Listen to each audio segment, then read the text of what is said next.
Welcome to the ClearPath Podcast. This is really like the inaugural episode now, and we're going to do a preview of both of the NBA teams, both of the NBA conferences. We're going to start with the West and move over to the East on a different podcast. Yep. I mean, just to start it off, Max, what do you think of the Western Conference this year? Better than last year? Worse than last year? What do you think? I think it's a lot stronger than the East. I think that we'll get into it a little bit later, but when I was kind of ranking my teams, I think that there's a clear middle of the West that's uber strong. I think 2 through 11 is all can make the playoffs, especially with the play-in game now. I think a lot of it's gonna come down to injuries. I think it's definitely gotten stronger. I think it's just by far the stronger conference. Yeah, I mean, I feel a pretty similar way. I think even when I was making my list of teams, I felt like teams 2 through, probably like you said, even 11 or 12, I could see any of them making the playoffs. I could see any of them being a 30-win team, if injuries break wrong. And I also think we have to be conscious of how weird this season's going to be. Like we've seen with the NFL and like we've seen with baseball, it is pretty common for teams to get knocked out for a week or two where they're going to have to dip into their bench players and dip into their reserves. So depth is going to be pretty important in this season, unlike any of the other seasons. We also have to be conscious of teams that went deep into the playoffs and now had only 71 days, in between the starts of the off season. So in addition to that, also the rookies having less of a training camp too. So some of these younger players might not be as developed as we think they should be. Yeah, I think we can just going off of that, then we can just talk about this real quick. I think that this is really one of the compelling storylines that I have marked down this season. I think that this quick turnaround could lead to a lot of chaos and uncertainty. And I think that what it's going to play too is I think coaching is going to matter a lot more this year than I think in any other year. Like we said, you don't know. I mean, they just came out a report today that the Rockets, John Wall and DeMarcus Cousins and a bunch of other Rockets players can't play on opening night because of some contact tracing issues with one of their rookies who got COVID. So in a situation like that, you're asking 9th, 10th, 11th men, two-way players that are just coming up from the G League to really step up and play important roles in multiple games, So I think in this kind of situation, coaching is going to matter a lot. I think good coaching is going to matter a lot more than just talent on the court this year. Just in general, a coach like Nick Nurse and the Raptors, who are accustomed to going 10, 11 deep in the regular season anyways. I think if they were to miss someone like Siakam or Kyle Lowry or Van Vliet, you can kind of rely on them, and someone like the Celtics and Brad Stevens, who's pretty good with that kind of stuff. It could matter a lot this season. Totally agree. You want to start off? We'll start off in the bottom of the West. Yeah, so right. We each had 5 tiers. I know that Nick ended up making 3 teams per tier. I kind of set it up in the way I thought about it was the groups and relative to each other, how good are they? So my bottom tier is the teams I just have. I think I have no chance of making the playoffs at all. I would be very shocked if they were even in sniffing around the play-in game. I have 4 teams in this tier 5. So I have the Kings, the Thunder, the Spurs, and the Timberwolves. And that's in no particular order, but I would guess that I think the Timberwolves or the Thunder are probably going to be the worst team in the West. That was also my bottom 4. The thing is, I'm not even entirely confident that none of these teams will make the playoffs, right? Really? The Thunder are bone dry as a team. I mean, they're starting Diallo, Dort, and Baisley. Horford looked like a corpse last year with the Sixers. I think partly that was because the Sixers weren't really using him in the right way. When he was on the Celtics, he would be out there as a stretch big and usually as the only big on the floor. It was very rare that they would play him next to anyone big, and then trying to play him next to Embiid was just a weird fit. And then towards the end of the season, they basically just shunned him. They took him out of running any plays for him. He was averaging 5 points in the playoffs or something. So I think Horford is bound to have a bounce back year. I think he's good for the young guys, but yeah, this team is really, really thin. I could see them moving Ariza again. I could see them moving Muscala I think again. they just want to lose. I could see them shipping Horford again too if they get anything for it. I think they want to lose, and as good as Shea is, And as talented as Shea is, he's not ready to be the number one option on a team. So this is the only team I could see. I don't think the Thunder could make the playoffs. That's I the one think thing. that I had a couple concerns coming out of the bubble about Shea. Obviously, like we still don't really know what to make of the bubble, and like how do you even assess anything like in a situation like that? But at least in like in his first meaningful playoff games, really, like I guess the Clippers, he played a couple of meaningful playoff games, but this was like a different team with Chris Paul, and he was kind of the second option. He just looked scared a lot. He just didn't make. I didn't like his decision making down the stretch. It really like kind of put some questions in my head about his long-term potential, and like people kind of love him, and I do think that he has the athletic skills and like the physical attributes to succeed at this level, but I don't know. I would be interested to see how he plays this year. Yeah, I mean, in terms of him being a one, we're going to learn a lot about this season. But I wouldn't give up on Shea too quickly. He is still very young, and I think he has the talent to get there. And it's his first real playoff series where he was an impact player. Like the Clippers, Yeah. when he was on that team, they had a lot of guys who were taking shots over him. Yeah. So I'm excited to see what Shea does. This team will be kind of fun to watch. See what Dort and Baisley do. I kind of like Yeah. Dort. Dort might be. Going on. Dort I might be don't the most hate the valuable team. asset. I don't hate the team, but I just think when you look at them compared to the rest of the West, it's not very close. I'm shocked that you don't even have the King. Like I think the Kings roster is probably worse than the Thunder roster, or at least they're comparable. I think the Kings and the Thunder. I like I said before, I think all these teams. I have no faith in the Timberwolves. Despite that's something crazy to say. Like they have basically an All NBA player in Cat. Like when he plays at his best, he's an All NBA player. D'Lo is 2 years removed from his breakout season, and they did just have the number one draft pick in Anthony Edwards. But I just have no faith in that team either. I think the Kings, like you look like after you get past De'Aaron Fox, like what are we looking at? Like Buddy? So I think the Kings have some interesting pieces. Like I don't mind. Remember when you think back to like the Kings when they were sniffing around the playoffs last season, they just had like a bunch of different pieces, and you weren't sure if they really fit together. Obviously, losing Bogdanovich is like a big loss for them. It's kind of weird that they didn't get anything for him. But you have Halliburton who slides into that slot. You still have Buddy there who is perpetually unhappy, but what are you going to do about it? I like Fox. Barnes is an NBA player. I think the problem is the front court. I like Bagley. I want to see what's going on with Bagley. But the problem is between the 4 and the 5, they have Bagley, Rashard Holmes, Bielitsa, Whiteside, who they just signed, Jabari Parker, and Glenn Robinson you could even throw in there for some 4 minutes. Like, that's just a lot of guys who want to get minutes, a lot of guys who should be getting starter minutes. And are we really going to put Bagley as a 4? Is Bagley a 4? Is he a 5? I think why do we sign Whiteside on this team? Like, I never really have been a huge Bielitsa guy. I guess he's fine, but I think I don't know. I think they have fine. a team. I think they have a couple moves to make this like more of a cohesive unit. And I wish they kind of didn't have Jabari Parker, Whiteside, and Bielitsa on this roster so we could really see what's going on with Bagley because he just really didn't have that much of an opportunity. I think the Kings think they're better. Like every single Kings player thinks they're better than they actually are. Like you see the thing with like John Morant and De'Aaron Fox, where I don't remember. It might have been Paul Pierce said that John Morant's who De'Aaron Fox thinks he is, and then Fox was like, "What are you talking about?" Like I think that like Fox is a fine player. Is he an all-star in this conference? Definitely not. I think can he carry an offense? I don't think that's true either. Like between him and John Wall right now, I'd probably prefer to have just for like a playoff game or like just for like this season alone. I'd probably rather have Wall if he's healthy. You know what I'm saying? Like I don't think he can carry an offense. I think Buddy is fine. I don't think Buddy. You can't rely on Buddy to create his own shot or anything like that. Yeah, I think the X factor is probably Bagley. Like if Bagley's really good, then we can maybe talk about this team a little differently. But besides that, like. You're right. I don't think this team can make the playoffs. Yeah, this team is not. Looking at the roster, I don't think they can make the playoffs. But I think they'll be fun. They can have some fun League Pass games. I still want to see what's up with Bagley. I still want to see how Halliburton plays. And I think he's probably not on this roster by the end of the season. I think they probably trade him if anyone wants him. So in terms of the Timberwolves, now they have D'Angelo and Cat.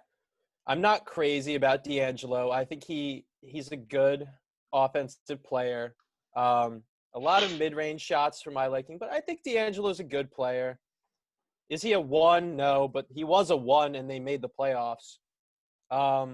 They have Rubio off the bench. I'm intrigued by Anthony Edwards if he can ever like really figure out his shot. The Culver, Okogie, Lehman, Hernan Gomez as their swing guys is a really Yeah, tough look. That's that's basically a 0. As it yeah. stands now, some sites have Jake Lehman as the starter for them, which is pretty tough. Beasley had that weird thing. We don't have to get into We don't have that. to get into that yet. No. They won 19 games last year. I mean, it'd be tough for the T-Wolves to make the playoffs. But I think if like Karl Anthony Towns really, really takes a leap, I don't think Karl Anthony Towns will ever take that leap. I think you remember when Yeah. Karl Anthony Towns was like, who would you want to start a franchise with? And like Yeah, it Karl was like Anthony Towns Cat. was the Yeah. consensus answer. Like the GMs are I think pretty we've kind bad of on those learned. I think we've surveys. kind of learned what's going on with Cat. He's a really talented player, and he's not an alpha. And I don't think D'Angelo Russell is really an alpha either. So Yeah, and Anthony Edwards like probably one a draft lottery team problem. again.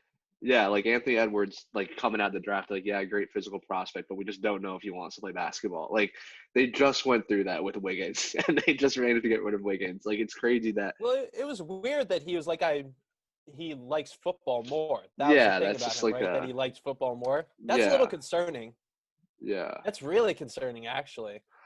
yeah. So, I mean, the Timberwolves, they have some pieces. They have some NBA players, but I think overall, it's not going to be – it's going to be pretty tough for them to make the playoffs. So, yeah, I probably yeah. would put them in my bottom 3 I think overall. that they might end up like better than. I think they just have too much talent on this roster, really. Like compared to the Kings, like or the Thunder, like they just have way more talent, and that's just got to mean more wins at a certain point. But like I just think I there's no. disagree. I think the Kings have more NBA players than the Timberwolves have. I The think that the Timberwolves have Timberwolves.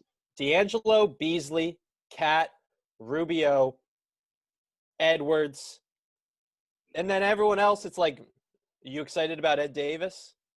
Are you excited about Okogie? Are you excited about Culver? Like Yeah, I the wouldn't be. Culver Okogie picks, like looking back, like that's ridiculous that they got picked at their spots, and like it's not. You can't even say they don't have like the minutes to develop or whatever. Like these opportunities are there, and they just haven't gotten better. Like just don't know who you could even get right now for an Okogie or for a Culver. Like I don't know what you could trade. Well, they were learning from Wiggins for what it's worth. They were learning from Wiggins, so that's not the best way to learn how to be like a productive NBA player. Yeah, but then you look at it Yeah, I now, don't it's like know. who are they? Yeah, I don't know. I think that Cat is by far out of like the 4 teams that I had in this bottom 4 that we both have. Like he's by far the best player Of out of course. any of these teams. If he has like a good season, he could be an all NBA player easily. You know what I'm saying? Like when he's on, he's Yeah. on. Like and he's really good at like the first month of the league. He's like, wait, should we like is Cat for Like, MVP? hold Like on, wait. Is Cat like? Is it happening?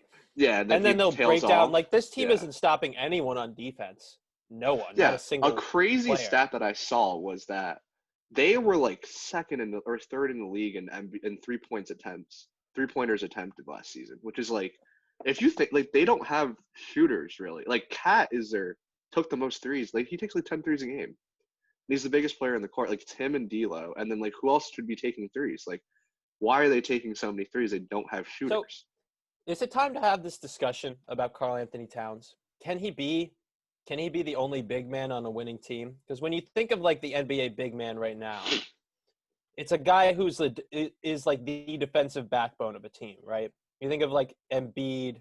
I guess not really as much with Jokic. Can Cat really be like that defensive guy? Like can Cat develop into that where like you can put Jake Layman next to him and be like, yeah, No, like this is no. our defensive team.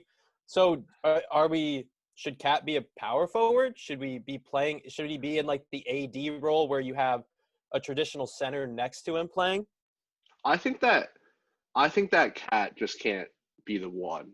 Like I just don't think he's got it like that. I don't like he just can't be your best player if you want to be a strong playoff like contending for a championship. And like arguably you can't even if you want to be a playoff team, he's proved that he can't be the one if you want to be a playoff team because he's been the one for however many years now and they've made the playoffs once and got swept. So like I I think think I'd love to see him in a different role, in a different with different surrounding players, maybe with another all-star. Like the thing is like if D'Lo somehow is an all-star this year, which like very unlikely, but if he is, like I still don't think they're good, which is like scary because they have two all-stars and I still think they'd I be don't think bad. they They have are no either. one can play defense on this team, and they don't run and they can't shoot. So you got a bunch of guys taking mid-range jump shots and Cat posting up taking like 25 shots a game. Like, what's that doing for you? I think they have a season and a half. I think they have a season and a half before Karl Anthony Towns looks around. I think D'Angelo Russell bought them another season where they're going to be like, hey, let's try this out. And I think they have a season and a half before Karl Anthony Towns is going to look around and be like, I'm not winning with these guys. I'm not comfortable passing the ball to goddamn Okogie. We need to start like looking out. So I think that's a team that we'll see what the young guys can do, but I don't have high hopes for them. Which takes us to our next team, the Spurs, who have some Yeah. young guys. They just paid Derek White. It's They still crazy. That have number the is crazy. DeRozan, Aldridge, Rudy Gay, DeJounte Patty Murray. Mills. So I'm going to be honest. I put the Spurs in my bottom tier in the West. Is that they won 32 games last year. They were in the play-in hunt. I don't like their roster. And that's the thing is I didn't like their roster the last 2 years, and they kind of overperformed. And I'm a little nervous that I'm underrating Popovich and underrating the Spurs. And Yeah. there are nights where this team will compete. This team will play hard.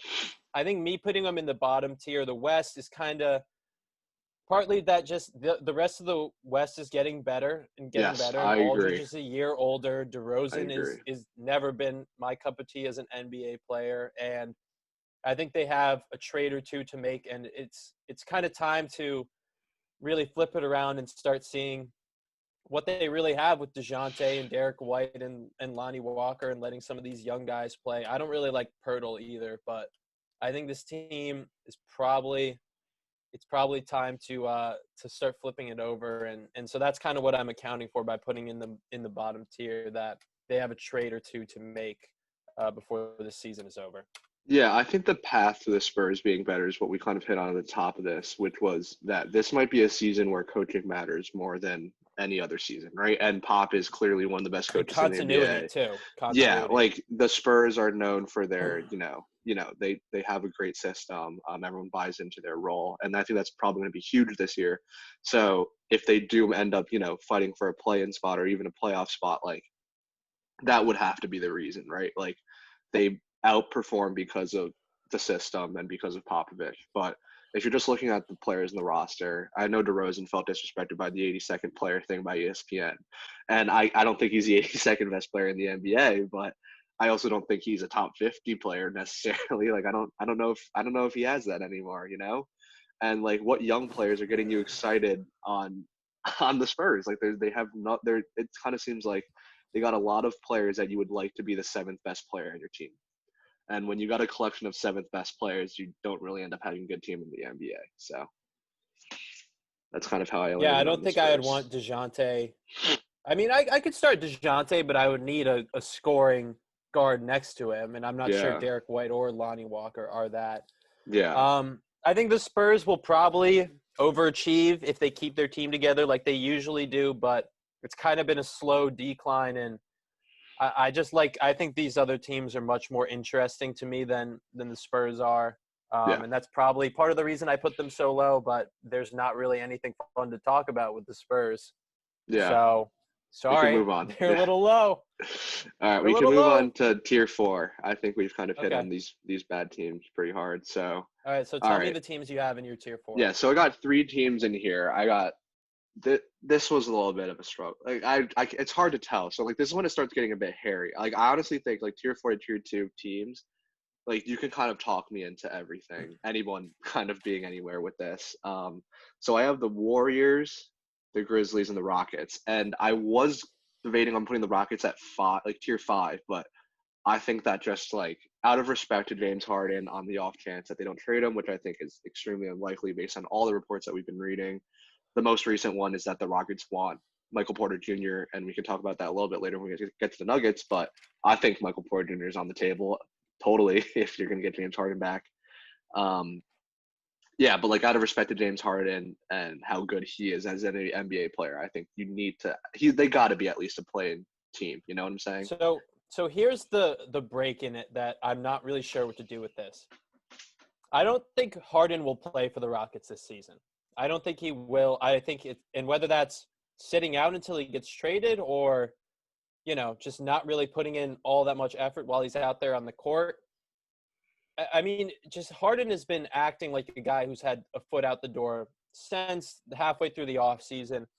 I think everything is kind of overblown with like he's going to strip clubs. Oh, he's at another birthday party. Rich people don't quarantine. Rich people don't worry about COVID-19.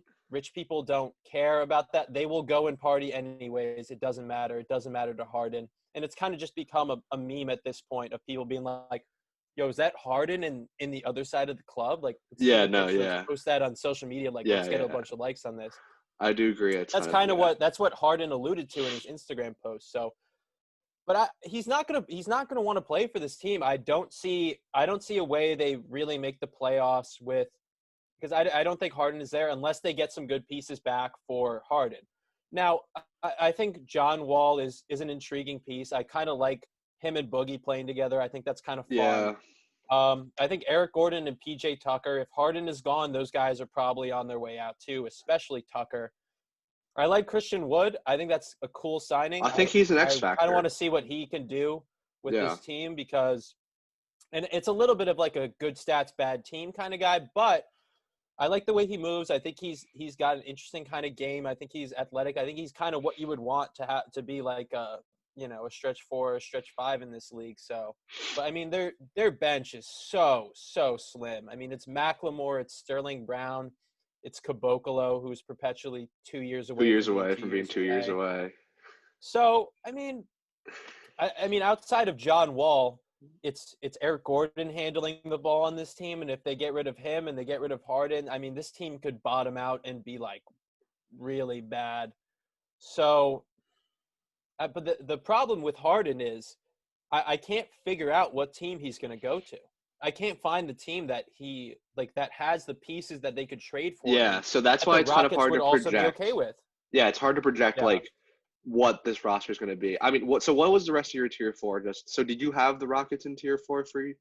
I had the Rockets in tier 4. I also had the Pelicans in tier 4. Sure. And I had the Grizzlies and Warriors in the tier above that. Okay, so you have 2 teams in tier 4? I had the Timberwolves in tier 4 as well. Okay, so you were a bit higher in the Timberwolves. Okay, I was a bit higher in the Timberwolves. So let's go through the teams right now. Who can trade for Harden?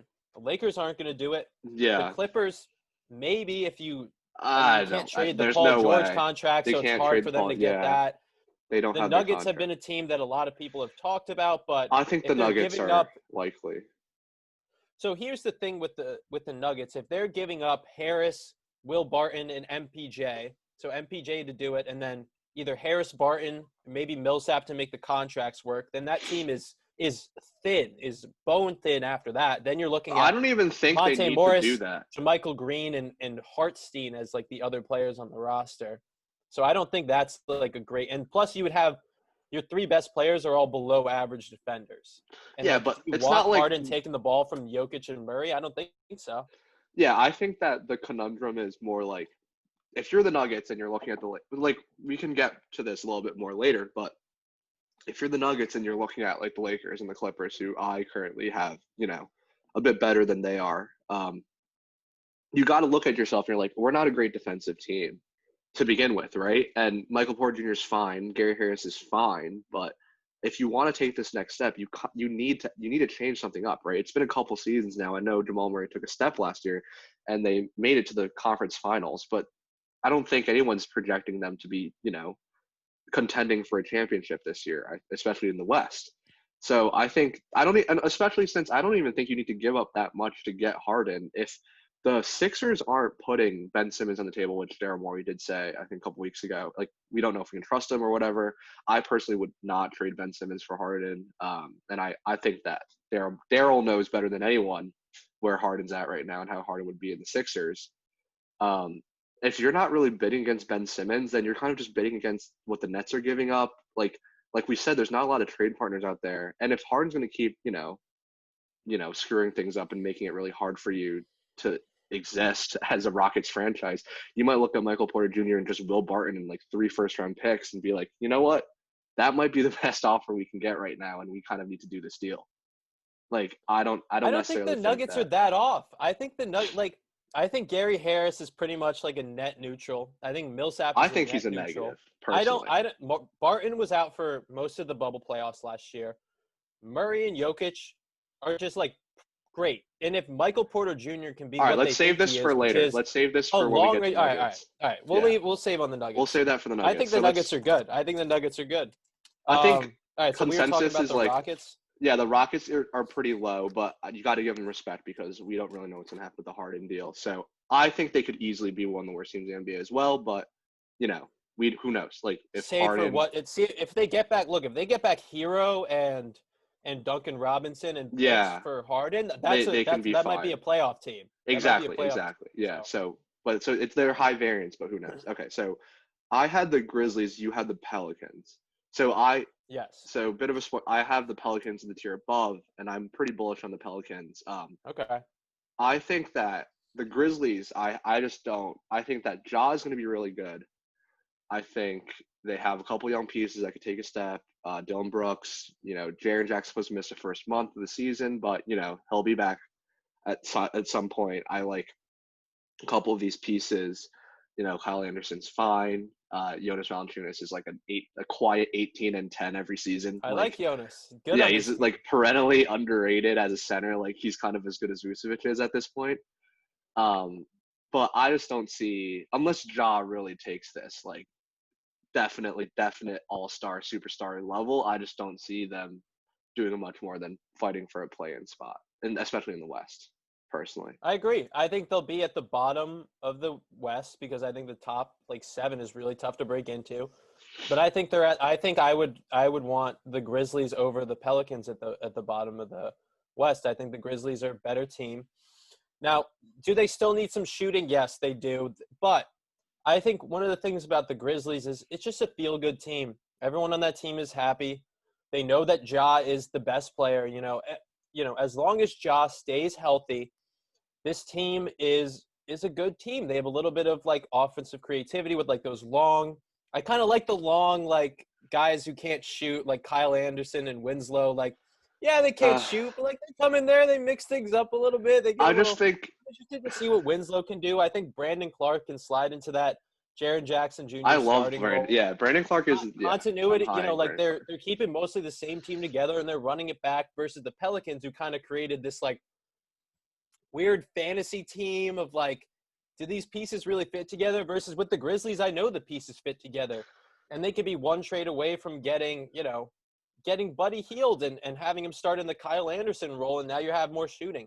I think the Grizzlies could be a trade away from getting a really good. What they're missing is 3-point shooting. If they get another 3-point shooter to space the floor around Ja, and we know Ja is going to be going crazy going to the rim, I think Ja makes the second-year leap like a lot of players do, and I think this is not a play-in team, but could be.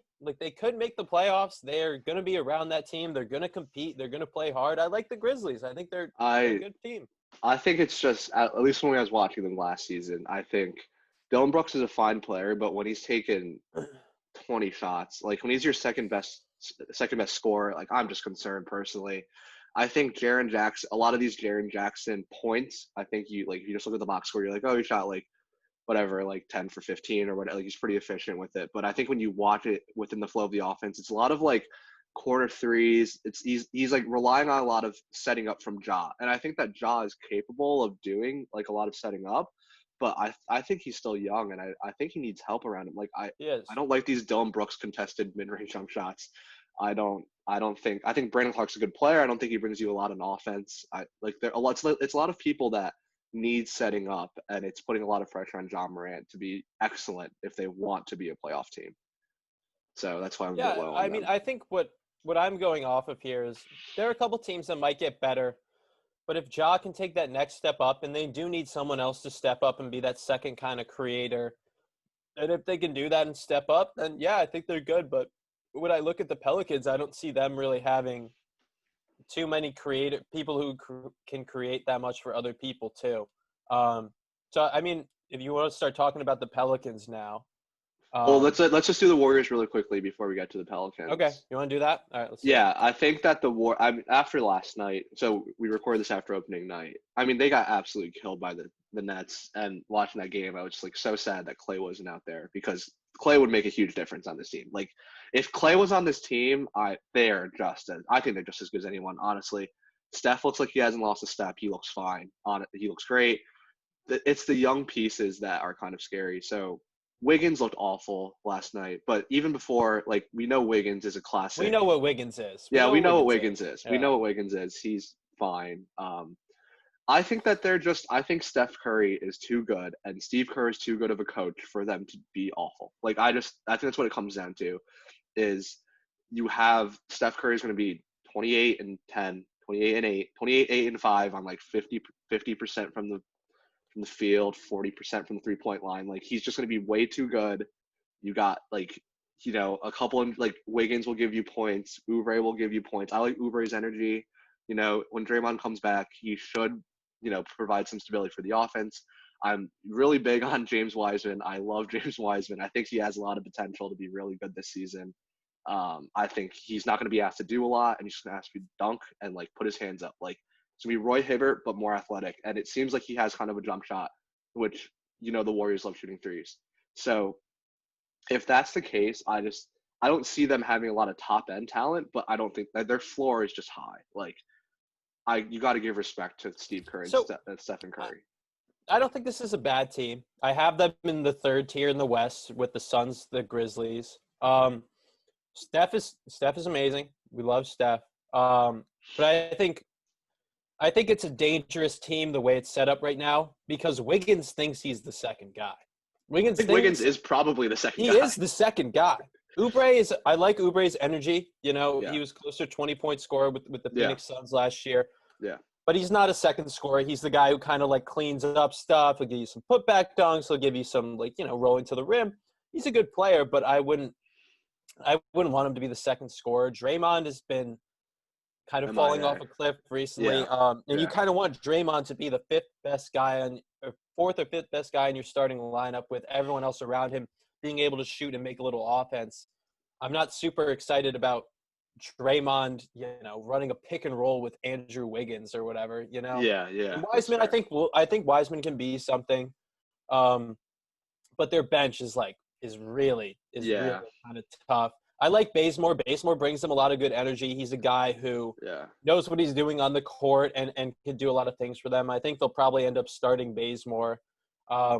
Wanamaker, I watched a lot on the Celtics last year. He was my least favorite player on the Celtics last year.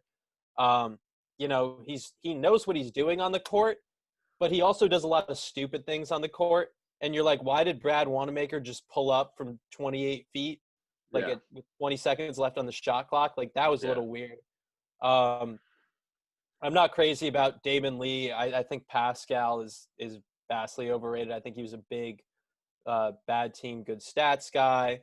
I think he's fine. I think he's fine. Marquise Chris is okay. I don't think this team is – I don't think they have enough offense. I don't think they have enough shooting to really make a lot of noise in the West. And unfortunately, I think they're a Steph Curry injury away from being one of the bottom teams in the West. So I could see them making the playoffs and sneaking in, but I can't really see them being anything higher than like a 6 or a 7 seed. Really. I think I have them in as a 6 seed. I think, I think that's a fair assessment. But I think they have enough NBA players. They're not the Warriors of old, you know. All they have left is Steph and Draymond, and Draymond is looks worse every year every time this he comes team back. And I love Steph, but this team could sneaky be a good defensive team, though. I think besides Steph, they have a lot of long wings, active hands. Draymond's a good defender. Wiseman should be a good interior defense presence. They could sneaky be like a top 10 defensive team in the league, I think. I just worry, who's the second best shooter on this team after Steph? Yeah, that's where is it Oubre? Is it Bazemore? It might be Jordan Poole. It might be Jordan Poole. So that's a bit tough. You know, so it's kind of sad to see. It was a little sad to see Steph kind of watching Wiggins shoot bricks off the backboard. Just wide open threes. He's just completely And brilliant. I think Steph is amazing, but the thing about Steph that helps Steph, and it's not like Steph needs help. He's an amazing player. But one of the things that did help with Steph is having Clay on and the gravity that Clay brings as well. Yes, In the I same agree. vein that Steph brings a lot of gravity, Clay brings that gravity as well. So what you saw the Nets doing a lot yesterday was when Steph was running off these little pin downs and running off like the screens coming across the 3-point line, they would just double him and be like, whatever, we'll leave Wiggins open for 3, see if we care. We'll leave Wiseman to take a long, mid-range jump shot, like whatever. Yeah. So I worry about that. I worry about teams just game planning for Steph and being like, whatever. If Wiggins beats us tonight, so be it. And I think we kind of know what Wiggins is at this point, and it's not great. So that's fair. I don't really see a path for this team to be good or make any real noise in the playoffs. So unfortunately, I have them in the bottom and probably on the outside of the playoffs looking in. Okay, sure. All right, let's move on to the third tier. So let's just run through our teams really quickly before we start talking. So I have the Mavericks, the Jazz, the Suns, and the Pelicans. Okay. So I have the Suns, the Grizzlies, and the Warriors in the third tier. Okay, sure. Can we talk about the Pelicans now? Yeah. So I'm real high on the Pelicans this year. Okay. I'm liking a lot what I'm seeing. So from last season, right? If we're looking at last season, they didn't have Zion for much of the season. If we look at just their offensive, their offensive points per game, they're fifth in the league in points per game, which is insanely good. They were out and running under Alvin Gentry, who's obviously not there anymore. We have Stan Van Gundy, but they were also 27th in points per game allowed, which, as we know, is typical of an Alvin Gentry team. A lot of running, not a lot of defense. Offensive rating and defensive rating, they were both kind of middle of the pack. 17th in the league in offensive rating, 19th in the league in defensive rating. So it's about where you'd expect for this team. So what's different? Why am I so high on the Pelicans? I think a lot of their moves make a lot of sense this season. I think that Eric Bledsoe gets a lot of flack for being an albatross for the Bucks, and I think that extension made no sense. Losing Malcolm Brogdon made no sense when you had him as a restricted free agent. But I will say that Eric Bledsoe is one of the best defensive guards in this league, and in the regular season, he is more than serviceable. He has been a borderline all-star for the Bucks for the past 3 seasons, I think. I think that, like with Drew Holiday, him and Lonzo are going to be two of the best defenders in the backcourt in the league, especially in the West, where you're playing John Morant, Damian Lillard, Steph Curry, you're De'Aaron Fox, Alexander D. Like, you're every single night it's a different guard. I think having 2 great defenders at the guard positions is huge, and I think that adding Eric Bledsoe, another year on Lonzo with Stan Van Gundy, who's more of a defensive coach, who's a good NBA coach, I think will improve their defense drastically. Besides that, you're bringing back shooters. You got JJ Redick, who can shoot. Lonzo his jump shots look better. He's not a great shooter, but he can hit open jump shots, which is important. I think Nickeil Alexander-Walker has a role on this team. I think they have spacing, so I think the offense shouldn't suffer too much. Steven Adams thing is kind of concerning to me, especially with the extension. But if you think about it in the eyes of, you want Zion to have kind of a defensive backbone so he doesn't have to worry as much on defense, I think it makes a lot of sense. Who knows on Jackson Hayes, bit of an X factor, but we don't really need him to play well for this team to do well. And finally, I think the biggest deal is Zion Williamson. Zion Williamson played, I think, 27 games last year. He barely played the bubble. Like, as people were saying, they kind of made the bubble rules around seeing Zion versus LeBron in the first round. Obviously, it didn't happen, and snapping JJ Redick's 13-year playoff streak. But I think Zion is primed for the next step. I think in preseason, he looked great. He is clearly a generational talent. He obviously doesn't have it on the defensive end yet. Like, he doesn't have what we saw at Duke, this kind of freak athleticism combined with defensive discipline. But that comes with time. Defense can be learned. We're not worried about that. And on offense, I think he's just completely unstoppable. A top 3, 4, 5 unstoppable player in the NBA right now, honestly.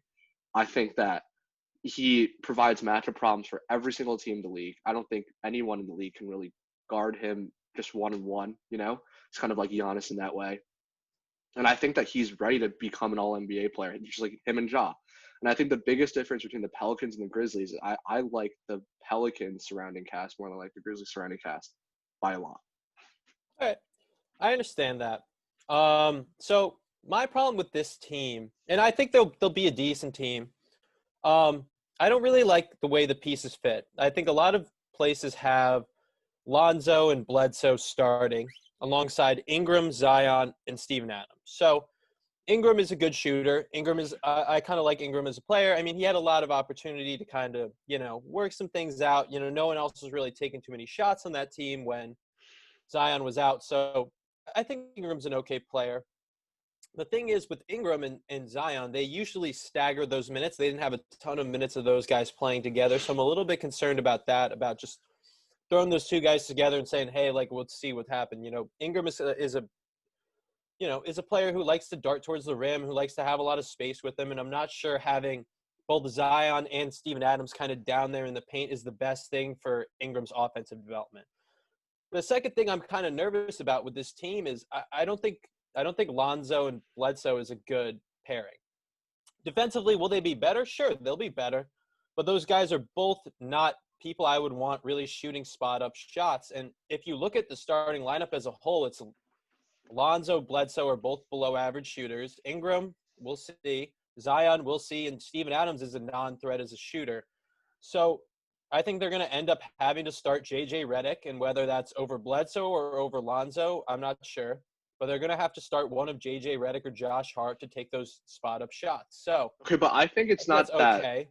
Yeah, I think it's just not that cut and dry. Like, I think that first of all, Ingram can clearly shoot. Like, we don't have an issue there, and I think we're going to see a lot of Zion at the 5. Like, I think we're going to see a lot of different lineups based on matchups, and I think that we don't have to necessarily worry about the spacing in that sense. I'm a little worried about it. And also, Stan Van Gundy is not a good offensive coach.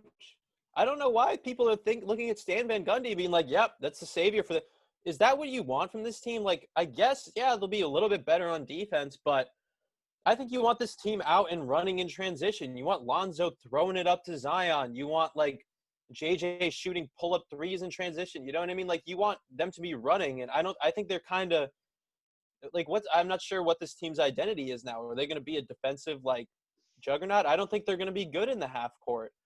So I just don't think they have the creators to be good in the half court. Ingram is good, but he creates for himself. He doesn't really create for others. Zion is a great player, but he's, So, I mean, I think this team is kind of going two ways with, like, getting Steven Adams and getting Stan Van Gundy, but then, like, the Pelicans were at their best when they were out and running and being a quick, young team. So, I mean, and I don't know. I don't like the Stan Van Gundy fit for this team at all. I think that was a backwards move because there's zero that I saw from Stan Van Gundy when he was with the Pistons that would make me want to hire him for my NBA team. I think he's just not built for this era. I think a lot of the Stan Van stuff with the Pistons comes down to how awful he was as the president of basketball operations there. I think he kind of shot himself in the foot in that sense. Like, a lot of those deals didn't make a lot of sense. A lot of those draft picks didn't make a lot of sense. Stanley Johnson, even someone like Luke Kennard, who people think highly of, but clearly didn't pan out. I just, I think it just comes down to the fact that I think that with a generational talent like Zion, you kind of just need to put the pieces around. I get what you're trying to say, and, like, who knows with this kind of spacing, are they going to become a half-court team now? But I think it's more just like, by becoming a better defensive team, they'll be forcing turnovers and they'll be running in that sense. But the issue with last season's Pelicans was they could not score in the half court, right? And I think by adding a player like Bledsoe and getting a coach like Stan Van, I think you're going to be addressing some of those problems that occurred last year. I don't think that this team – I mean, we kind of saw what this team was like last year as just an out-and-out transition team. They didn't make the playoffs, and they struggled in the bubble, and it's a lot of pressure. But I think – by taking some pressure away of, like, always running, I think that they have a lot of opportunity to be better in the half court and just become a more solid team. And I think Zion's just he's got to take a step. Like, he's so good, and he didn't play last season. So I love Zion, but I think this isn't the way I think to build a team around Zion. When you think about Zion, right? So I think Ingram is probably a good fit next to Zion. I think if you're thinking about Zion, you don't want to use him in exactly the Giannis mold because Giannis handles the ball a lot. a lot, right? Yes. But similar to that mold, right? So you have Ingram there. That's like your kind of like your Middleton guy, a guy who can create secondary offense, a guy who can shoot it. Ingram's I better like than Ingram. Middleton. I think Ingram's better than Middleton. I He's mean, better than whatever. Middleton. It's a toss up. But I think Ingram is good. But the rest of the team, I don't really like it. We saw how Bledsoe looked with a guy like Giannis. They shipped him out. Steven Adams, I like that Steven Adams will be there to like, be that toughness on this team, be a good defensive player. But on offense, he's basically a zero, and he kind of does a lot of the same things you want Zion to be doing, which is running and grabbing offensive rebounds, getting putbacks, finishing lobs. That's kind of is what Zion's game is. So I don't love that. I don't love that, Steven I think we Adams. don't know what Zion's I don't game love is. that. And I think Lonzo. I don't love Lonzo because he's a hot potato with the ball. Like, he doesn't want to passing it out quickly. So, like, if there's two people collapsing on Zion and they're stopping Ingram, then what? It's a Lonzo corner three or a Bledsoe corner three, like, whatever. It's Steven Adams, like, at the free throw line looking around like, I don't know. Look, I don't think this is a bad team, but I don't like the fit around Zion. I think we're going to see a lot of Zion is you want knockdown shooters. You want guys like JJ Redick, and you want like quick off the ball dribblers, not really like Lonzo. So, I mean, I think this team will be okay, but I'm not very high on them. No, I think higher that on the Grizzlies. I'm higher on the Suns because I think they're more like the team makes more sense overall. I think getting Bledsoe is just weird for this team. I think he was kind of a throw-in to the Drew Holiday deal, and they tried to move him afterwards, and they couldn't do anything. So they're like, we'll see what it looks like with Bledsoe. I think he probably doesn't end the season on this roster. I think it's more likely probably he got doesn't. some deal. I agree. Yeah. But I think that, like, let's just think about it from another perspective. Like, they do have shooting. Like, they do have Josh Hart, who is a shooter. Yeah, they have like JJ Redick. He can shoot. Yep. Like, there could easily be a lineup that's like Lonzo, JJ, Josh Hart, Zion, and like Jackson Hayes, or like Nickeil Alexander-Walker. Like, just like 4 shooters in Zion. Like, they have that. They have the opportunity to do something like that. So I do think, and we don't know what Zion's game is going to be like yet. And just because they have Steven Adams takes away a lot of defensive pressure on Zion, which should allow him to, create more on offense. I like a lot of the they do a lot of these quick post-up stuff with Zion, like 1-2 dribble, just a little bit of a drop step and dunk, and that's all he does. And I like that. I don't like that they would try to run through the post with him. He is still a bit undersized, but if you just get a mismatch and he just gets a quick post-up, it's a bucket every time. And that's kind of unstoppable. But I think you need to have a little bit of like a pick and roll game with Zion, right? Like him rolling to the rim hard. And is Lonzo really like the guy you want running pick and roll with Zion? Is Bledsoe? Like, I think Ingram. I don't really think so. Ingram and Zion will be fun. I think Ingram and Zion will be fun. But then, so you have Ingram and Zion in the pick and roll, right? And then what if they just collapsed on that? Then, like I said, it's Lonzo and Bledsoe shooting threes. We got JJ Redick down there trying to do it. That's what I'm saying. I think JJ Redick will play a big role for this team. So I think overall, like we'll learn a lot about this team. Yeah. We'll learn a lot about Stan, and we'll also learn a lot about if Zion can stay healthy for a full year. And I pray he does. But with the shortened season, I'm a little bit concerned because he didn't look great in the bubble. I'm a little bit concerned about him staying healthy throughout the whole season. I hope he does. And we'll see. I'm excited to watch this team. I think it'll be really fun to see how these pieces fit. But I'm just not super high on them being a great team this year. I think I'm buying now. I think the Grizzlies are positioned better to have Ja. I think the Grizzlies have put Ja in a better position to take that leap than the Pelicans have put Zion. All right. I have faith in the Pelicans. I'm high on the Pelicans. I could see them being a top 4 seed this year. Honestly, in this crazy season, I could see it. All right, let's move on. So you had the Warriors in this tier. I think a team that we both had in this year was the Suns, right? We can just do this really, really quickly. Chris Paul, great ad. Like not much to say. Single-handed, like imagine just having to trade 4 first-round picks with Chris Paul, and now he's just clearly the better player between him and Westbrook. Like, he is a veteran. He's going to bring a lot of stability to the Suns. They've been needing a point guard for probably my entire life now, probably over 20 years ever since Steve Nash left the Suns. And they're going to be good. Booker is going to have the most open shots he's ever had in his career by far, and that's kind of scary to think about. Ayton should definitely get better. His defense has been steadily improving over the years. If he can just be an average defender if he just is an average post defender, they will be a good team. I think they can be very good. Obviously, this is barring any injuries, which is hard to say when you're talking about like a 36-year-old, 35-year-old point guard in Chris Paul and Devin Booker, who hasn't necessarily been, a, a, a very durable player, and Ayton. But I think that they do have a high potential. Losing Kelly Oubre, I think, is a bigger deal than people realize. He did have a big role on this team, even though they did go undefeated without him. I think they're still going to miss his energy and his defensive capabilities. But that's, we're primed for Mikal Bridges to step up. They drafted that rookie Isaiah Stewart, 10th pick. We'll see what he does. He seems projected as kind of like a stretch 4, stretch 5 kind of player, which is good. Cam Johnson is a steady shooter, one of the best shooters in the NBA probably right now. I like him a lot, along with the fit on this team. And overall, I think they have a chance to be really, really good this year. But I think it's hard to say. Just the injuries and, yeah, I think that's all. It's what it comes down to is injuries and continuity. Yeah, so I mean, with this team, I'm really excited about this team. I think they're poised to take a big leap because I love Booker. I think Booker is ridiculous. Booker is ridiculously special. And the older Suns teams, they just really didn't have that other guy that you were scared of, that other guy who can really take the ball handling load off of him. But Booker is an absolutely absurd player. Yes. So I mean, I think it's not a crazy point, but the key to this team is going to be CP3. Obviously, we know about the age. We know about the history of smaller point guards as they get older. If CP3 can be durable and take them through this season, Chris Paul teams really don't miss the playoffs. You know what I mean? We saw what he did with the Thunder team. We saw what he did with the Rockets, took them on the verge of beating the Warriors and probably winning a championship. So if CP3 is playing well and can take the pressure off of Booker, I like Bridges. Crowder, whenever he's getting like 28 minutes, you're like, could we have gotten like a little bit better? Like, yeah, I think it's a downgrade from minutes? Oubre to Crowder. I think it's a downgrade.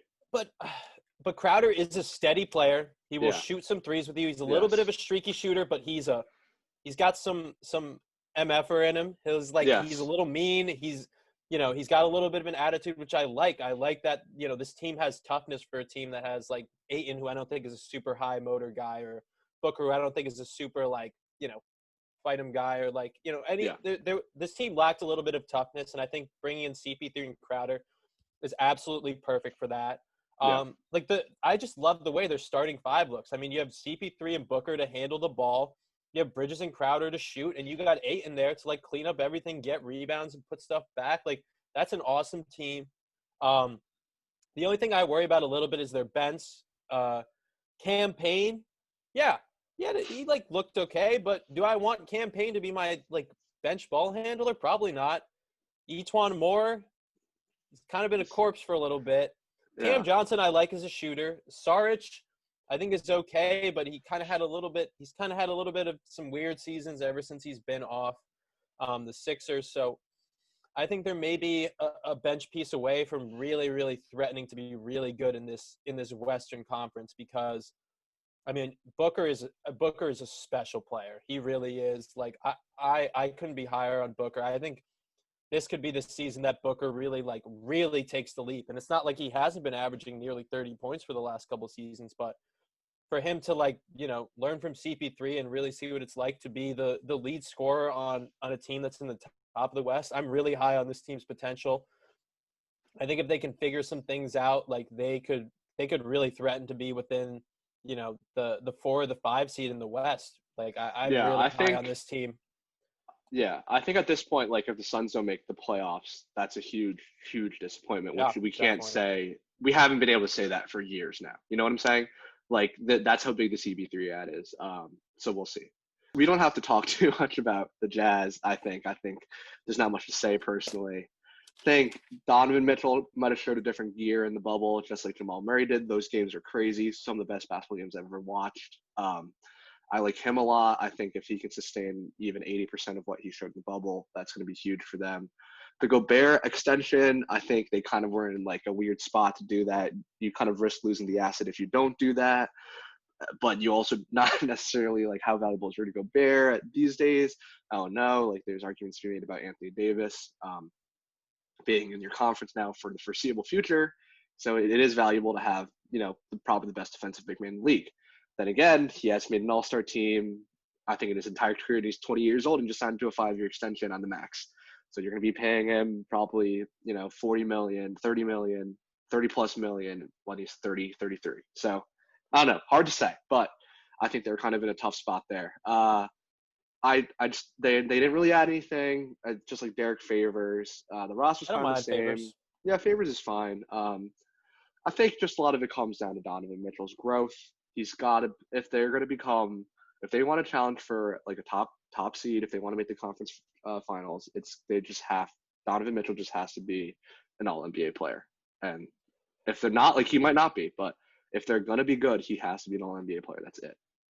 Full stop. So I'm a little nervous on this team because I think there's not too many paths to them getting significantly better, but there are some paths to them getting significantly worse, right? I agree. A sustained injury to Donovan Mitchell, and this team could be like one of the worst teams in the West, honestly. Oh, yeah. Yes, I agree. Conley, like we'll see, he's another year older, was really disappointing for them last year. If Conley can like kind of reclaim a little bit of what's going on, then yeah, they could get a little bit better. Getting Boyan back is huge for them. He was a 20-point scorer for them last year. Like that's a guy who really matters to their team, and he is a good player. He is their second scorer on this team. Yeah. It makes me a little nervous that they're starting Royce O'Neal. I know he's an okay player, but I feel like you could probably upgrade at that position a little bit. I really like Ingles coming off the bench, but the Clarkson-Niang backcourt. Yeah, that Clarkson extension is crazy. I'm not crazy about Clarkson, but I understand why they did it because they're not getting anyone else, and he brings that spark off the bench. But besides those guys I mentioned, they are really short on depth. So they're a Conley, a Mitchell injury away from starting Niang and Clarkson and then having, like, who knows on their bench. I think this team is a little bit too thin. I mean, obviously we can bet on the continuity and them kind of bringing most of their roster back for them to say, like, hey, they're probably going to be in the same place they were. But I'm nervous that the rest of the West got better. I'm nervous about an injury to someone in their starting lineup. And then because after that, it really gets thin. It really gets thin if they lose, some of their top guys. So, I'm nervous about this team. I think they're probably in the 3 to 6 range in the West if all things go as planned. But if there's a sustained injury or some COVID stuff that gets weird, I could definitely see them dropping out of the playoffs. Yeah, I agree. I think this is the spot that the Pelicans or the Grizzlies can take. Like the Jazz and the Jazz and maybe the Suns, that's like the argument for like who's going to take their step, who's going to drop out. It's the Jazz is what I think. Okay, so let's move on to the Mavericks. So you probably have the Mavericks in your tier 2, right? You want to just go through your tier 2 really quickly? Yeah, so my tier 2 is the Mavericks, the Blazers, and the Jazz. Okay, so my tier 2 is the Nuggets, the Blazers, and the Clippers because I have my tier 1 as just Lakers. But I think the Mavericks are borderline there. I think that the Mavericks are probably one of the highest variance teams in the West. I think it comes down to a lot, right? It comes down to Porzingis' health. Can he stay healthy? I like the Josh Richardson. He's starting the season out. He's starting the season out. But Luka, right? Like Luka Doncic is talked about as, a generational talent, and I think he absolutely deserves to be. That playoff was great. His bubble performance was great. I think he played really well. He showed us a second gear, like he can really carry an offense like a James Harden. But if Luka is as good as everyone says he is, this team needs to be a top 4 seed in the West, like this year, right? Like I don't even necessarily care about a Porzingis injury. I think even without Porzingis, if Luka is this kind of generational, we're thinking he's like a 30, 10, and 10 guy maybe. He could be like a 39-9, 38-10, who knows? But he has the potential to be that good. And if he is that good, then this team should be a top 4 seed in the West. And the only thing that's holding me back from really saying that they will be is the Porzingis injury does scare me, and I don't know how good can Luka be at elevating his teammates, right? I think right now he is really good at making performances and doing well for himself, but I think there's still a little bit ways to go on making players like Josh Richardson and like Tim Hardaway Jr. Like, can he elevate the play of these kinds of role players around him that would really carry them to be a top team in the West? Yeah, so I mean, with what Luka did last year, it was super impressive, right? I mean, they're 3 games away from the Nuggets spot. They were just 1 game back from the Rockets and the Thunder and the Jazz. So they were just like this close to being, one of the top seeds in the West. So the Mavericks are one of the tougher teams, I think, to figure out because I love Luka. Luka is unbelievable to me. I think Luka could have an MVP season, but I worry about the rest of this roster because I think Luka makes those guys look way better than they are. Tim Hardaway can shoot threes and do whatever. I think Luka makes him a valuable NBA player. I think Josh Richardson is an interesting player to have for them. He can create a little bit off the dribble, play some good defense, score a little bit. I think that's great. Finney Smith, I think that's a spot they need to upgrade. And Porzingis, if Porzingis is out, that's really tough. Porzingis hasn't been able to stay healthy. And as good as Porzingis can be, I'm not really sure that he's that second star that they want next to Luka. I think you might want someone else who can create a little bit more off the dribble and just have, a guy like Kleber or Powell be in that spot rather than paying $27 million for Porzingis. Off the bench, I really like Brunson. I think Trey Burke can give them good offense. Tyrell Terry will be interesting to see what he does. But I think overall this team, I think Luka will drag them to the playoffs. Like I don't see a world. Yeah, they're not missing the playoffs at all. No, I don't see a world not. in which they miss the playoffs.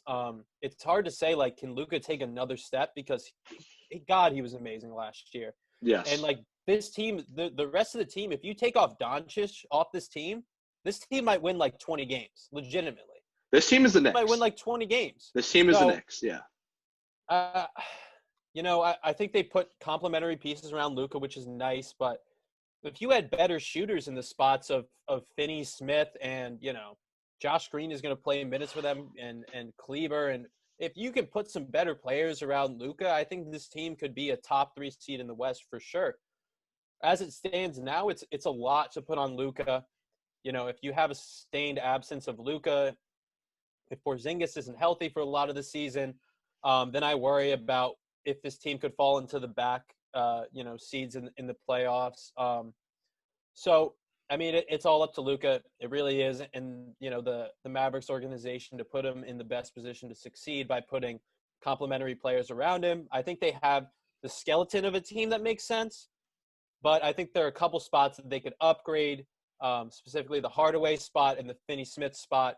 I think if you get guys who are, just 10% better, 10% better, 10% better shooters, 10% better defenders, this is a team that could really make some noise in the playoffs and can go on a deep run in the playoffs. So, I worry about Porzingis too. I don't think it's the cleanest fit with him and Doncic. So, this is one of the tougher teams I think to figure out for me. Yeah, I think they can be at the very best a 2 seed, at the very worst a 5 seed. I don't see them being worse than the Jazz. I think it just comes down to if Luka can take us the next step, which we'll see. Okay, so we're moving on to I guess my tier 2. Want to do Blazers? Yeah, we can do the Blazers. The Blazers were tricky for me because I think when you initially think of the Blazers, every year I feel like they get buzz. They're like so underrated that they're overrated. Like I think they're everyone's favorite team to kind of be like, yo, watch out for the Blazers, like, dude, don't sleep on Dame. But I don't think that anyone's sleeping on Dame, to be honest. And I think that I do have them in my tier 2, but if there's a place for the Mavericks or even like the Jazz to take a step up, it's the Blazers spot, right? Dame obviously is really good. We know that. CJ McCollum is fine. I have questions about long-term defensively of a backcourt with CJ McCollum and Damian Lillard. I think that puts a lot of stress on your interior defense and your wings, but I think CJ is a fine player. I like the Covington deal. Big fan of Covington. He probably solves a lot of their defensive problems. He can shoot threes, space the floor. He's fine. He's good. giving up 2 first-round picks. Not sure if I do that, but they're kind of in win now. They did miss Nurkic for the majority of last season. No Zach Collins, who was another player. The Blazers are full of players. The Blazers are full of players. They run deep, right? They run deep. Yeah, but like, it's a lot where of is Harry players Giles and Canner getting minutes on this team, and they have a lot of players that like people keep telling us that they're really good, but we haven't seen like Anthony Simons and like Zach Collins. Yeah, Nasir Little. Like a lot of Rodney Hood fans out there too. Yeah, like it's just like a lot of these players are like, yeah, dude, you don't understand. Like Anthony Simons about to take a step this year. Like he's gonna be like a great like all-star. Like he's gonna be great, and then he doesn't play the entire season. Or like Zach Collins, who people keep telling me that his feet work and his post moves are just crazy. He's gonna change the NBA, bring back the post game, and then he doesn't play because he's injured all the time. I don't think Zach Collins plays for them in the playoffs. I don't think he makes. Yeah, so I think like just to wrap it all up, I think that they have the ability to be really good. I think Dame is like an MVP candidate. I don't think he's ever going to win it, but I think he's probably in the conversation. Nurkic is really, really good. He's criminally underrated. One of the better big men in the league for sure. They should be good offensively, but 1 or 2. And I think that the fear is probably the defense, right? Like that's what it comes down to, is who knows how good their defense is going to be this year. Yeah. So their projected starting lineup right now is Dame, CJ, and then Derrick Jones Jr. and Covington and Nurkic. So there's been a little bit made about, Derrick Jones Jr. and Covington, long, athletic, like they're going to disrupt some teams. Derrick Jones Jr. did not play in the playoffs. When he was playing against the Celtics, I was like, awesome. Let's go right at that guy. Yeah. Right at him.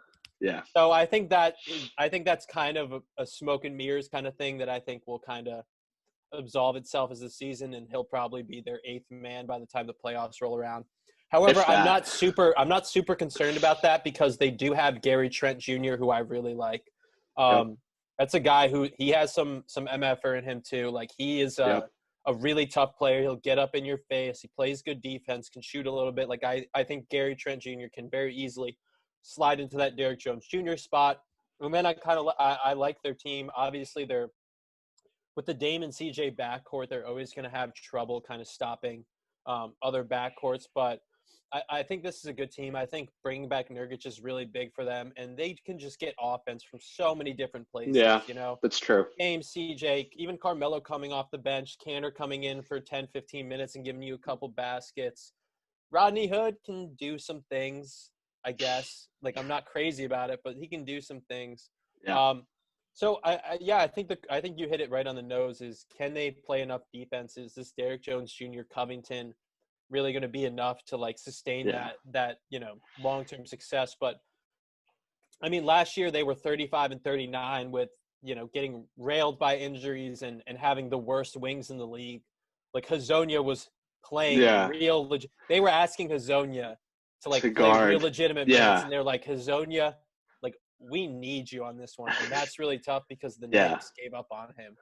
So I think this team, I really like the construction of this team. I love Damian Lillard. I think they put one of the best teams they have around him. Like I think this is one of the best constructed teams because they always perpetually have terrible wings, and now that they have Covington, Derrick Jones Jr., Gary Trent, Rodney Hood, and Carmelo, that they can all kind of rotate in there and figure out, who's playing the best this game. And I think that helps them out a lot.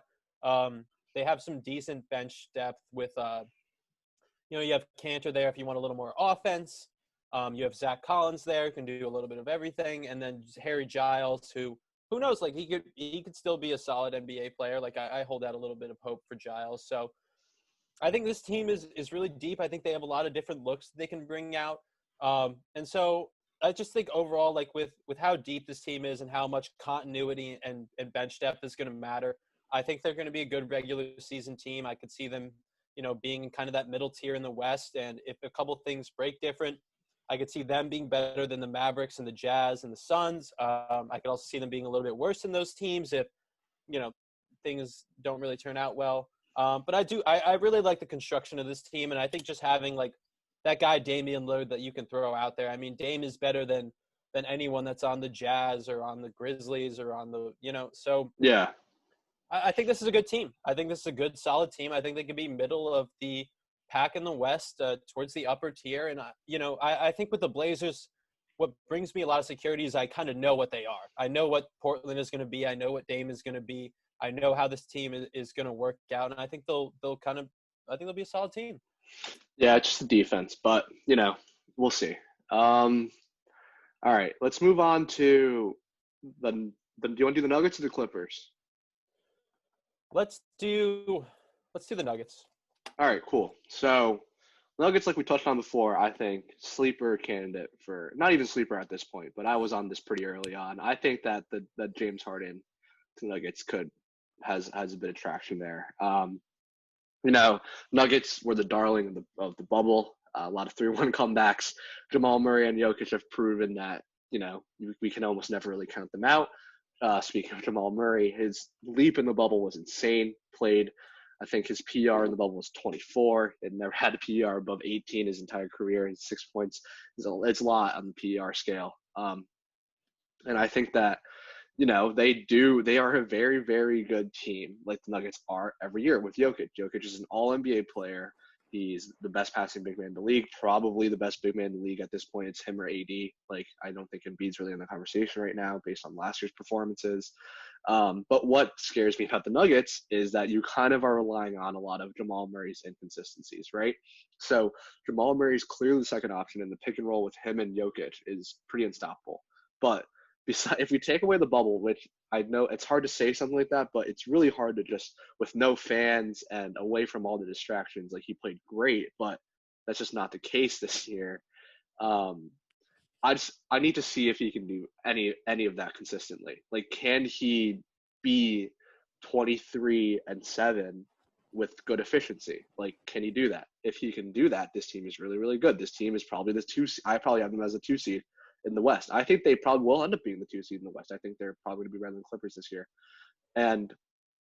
But I think that losing Jeremy Grant it's not as big of a hit as people think, but it's going to be a hit. Like, he's a solid role player.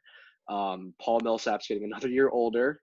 That's not good. I think that his value to the team is defense at this point, probably not a lot of offensive production there. And even that, I don't know if he's really adding that much value. I think Gary Harris is fine. He's kind of really tailed off ever since he signed That's that exactly extension. how to describe Gary Harris. Gary Harris is fine. Gary Harris. Describe him. Like, I think right now, if you call the Blazers about trading Gary Harris for Gary Trent Jr., they just laugh in your face and hang up the phone. It's like, that's the level that Gary Harris is at right now. You know what I'm saying? Like, he's fine. Yeah. And so that's why I think that the Rockets the Harden trade makes a lot of sense for the Nuggets, because you have a lot of these pieces. Like, Michael Porter Jr. is probably going to be playing a lot more minutes this year. He's awful on defense, absolutely terrible. Like, no matter what defensive situation he's in, it's not like he's just terrible in the pick and roll like Cantor. Like, he's just genuinely, if the ball's on his side of the court, it's probably getting scored. That's how bad he is on defense. And it's not like Jokic is a post-interior defender, really. Like, Jokic isn't a great defensive presence. He's just smart. He's smart on defense, but doesn't have, like, the physical tools or the speed to really be, like, a backbone of the defense, I don't think. So I think that when people make the argument, like, well, if you trade for Harden, like, where's the defense? I'm just telling you, there's no defense on this team right now. It's not like if we don't trade for Harden, we're giving up defense. I think if you're going to become a team that isn't playing defense, you might as well trade for one of the best offensive players of all time, especially if you just have to give up Michael Porter Jr., who just told us that wearing masks was like a government conspiracy and he doesn't believe in it. Like, I don't know. I think there's something to be said about, like, that kind of mentality. Like, he's a great player, and he's clearly, like, he has potential, but I think that if you can get a perennial MVP candidate and one of the best players in the NBA, and you have to give up Gary Harris and Michael Porter Jr. and maybe, like, Will Barton and a couple picks, like, they're not that shallow. Like, they miss it. Losing Malik Beasley kind of sucks. Monte Morris is okay. They're playing a lot of PJ Dozier, who's fine, but I don't know. I think it just makes a lot of sense for them to go out and get Harden. So the Nuggets is another one of the teams that I really took a look at. And at first I was like, this team might take a step back. And then I really looked at it and I was like, no, they'll be a top 3 seed in the West. And I think that relies on Jokic. I think Jokic is an incredible offensive player. I think him alone brings you a top 5 or 6 seed in the West, no problem. And thinking about Jamal Murray, obviously Murray was making shots that we had never seen him make like that. But the thing that gives me encouragement about Jamal Murray is the moves he were making are very replicable moves. He can make those same moves in the regular season. He can get to that step back three. He's him and Jokic on the pick and roll is one of the best plays in the league that any team can throw out there in the last 5 minutes. What we saw from Murray is Murray making shots at a level that might be unsustainable in the bubble. But I think there's a lot to say about the confidence that gives him, like a performance like that. And is he going to be able to play the same way he was in the bubble? No, of course not. But I think a lot of it is replicable. And if he can be 85% of what he was in the bubble, then I think this team, that's all you need to get this team to be a top 3 seed in the West. Now, the rest of the team is kind of where I'm like a little iffy on. Like you said, Gary Harris is fine. Will Barton, they didn't have for much of the bubble. I mean, he's a guy who can give them a lot of offense. I like what Will Barton does for them. I'm not a big Paul Millsap guy. I think he's washed. I think he can't really do much for you on offense. I don't think he fits well next to Jokic and Murray because he's not really that much of a threat as a shooter. I mean, the other guys they put onto this team, I mean, their bench is pretty tough. I mean, if you think RJ Hampton can give them good minutes this year and Bol, but, you know, their backup center is Isaiah Hartenstein. They brought in JaMychal Green, who looked like a corpse last year.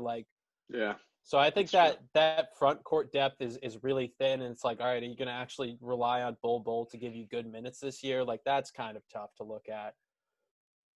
So that's why I don't think the Harden trade makes sense, because I don't think it makes sense to take the ball out of Murray's hands. I don't think it makes sense to take the ball out of Jokic's hands. Think about what Jokic is good at, right? He's good at getting the ball, making moves with it. He's good at finding cutters. Harden is going to be standing at the three-point line at the top of the key, staring at Jokic while 2 people surround him. And, like, Harden makes basically – I mean, part of it is the way the team was constructed around Harden, right? But Harden doesn't make shots off of passes. He doesn't. He doesn't catch and shoot shots. He stands, 3 feet back from the three-point line, and he takes a rest when someone else is going. So, yeah, could it be a little bit of like Jamal's turn, Harden's turn, Jamal's turn, Harden's turn? Yeah, but I think that takes the ball out of Jokic's hands when Jokic is such a transcendent offensive player that I don't think Harden and Jokic really work well together at all. And now, so if you're trading for Harden, you're definitely giving up Michael Porter Jr. You're probably having to give up Will Barton, and you're probably having to give up Gary Harris. So now your bench is really now you're like, okay, RJ Hampton and PJ Dozier need to be good for this team, right? And I mean, but do they though? I think it leaves you too thin. It leaves you too thin to get marginally better on offense. Yeah, but you also take a lot away from Murray's development and Jokic's development. But I think for a guy on the wrong side of 30 who has never really been able to buy into a team all that great. It's his team when he comes onto it. Yeah, I get that, but I think that if you get Harden, then Harden and Jokic can rival LeBron and AD as the 2 best players. I think right you trade Murray then. I don't think Murray, Harden, and Jokic is a great 3. I don't think that's a great 3. I don't think that fits. I don't think that works. I think if you're the Nuggets and you're trying to contend and you're trying to be a good team, I think I get it's not the perfect fit with Harden, but I think that we got to at least talk about this. Harden is an offensive threat. Yes, we're gonna have to sacrifice some touches for Jokic and Murray, and yes, you're gonna become a little more not as deep, but you don't need to be as deep if you have 2 MVP candidates on your team. The Lakers have proved that. Look at who the Lakers just won with this last season. We couldn't even name 4 of these. There are 4 of the players coming off their bench. They signed That's Rondo. LeBron and Anthony Davis. That's different. Yeah, but Jokic and Jokic and Harden would be just as good as LeBron and AD. They're also 2 top 10 NBA players. But my thing is, if you're going to have Harden and Jokic on the team, I think I like the fit better with having Michael Porter Jr. there to be, the guy who obviously he's not a great defender right now, and that's a lot of him not understanding Mike Malone's scheme and the kind of switches he needs to do, which does he have the intelligence level to get there? We'll see, hopefully.